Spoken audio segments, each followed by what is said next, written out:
Early on in my career, I was a social worker in the group homes with adult developmentally disabled individuals. So we would refer to WIHD for wheelchairs, helmets, adaptive equipment, behavioral therapy, occupational therapy, physical therapy, speech. And then after social work, I went into business with my brother and became a Dunkin' Donuts franchisee. And fast forward 28 years, probably, I became a foster parent. I have a daughter, her name is Natalie, she's 12, and a son, Julius, and he is 8 years old. My children are biological siblings.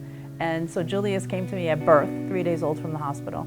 I think I was kind of meant to be a parent. I wasn't sure that I could be a parent on my own, but once they came into my life and they were there and we bonded and we connected and they became freed for adoption, I couldn't let them go.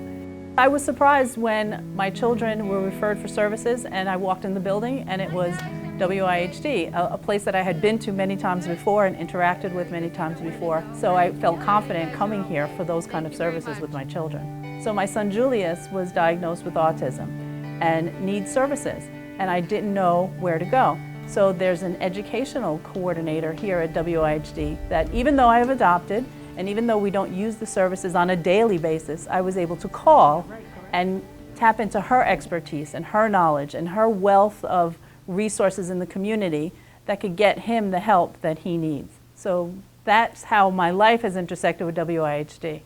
And it's interesting how it came full circle. I think the services here at WIHD are exceptional. I think the individuals here are knowledgeable, skilled, and experts in the field of developmental disabilities for sure. Hi, I'm Kathy. This is Teddy.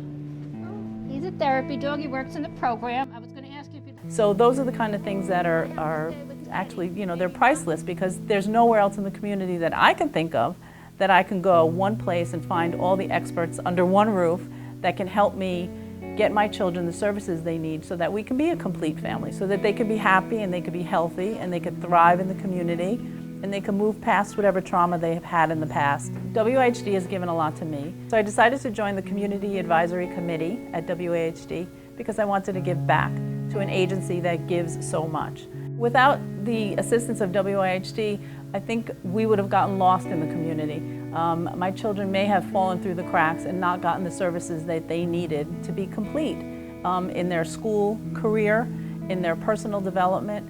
I think that I would have faltered and not known where to turn to get those services for them. I think people should support WIHD financially, give donations or volunteer their time. It is a worthy cause and they are a pioneer in the fight for rights for people with disabilities, and not only rights but services. I think a lot of people in the community just don't know it exists, and I think that they would be very proud if they knew that Westchester had this gem.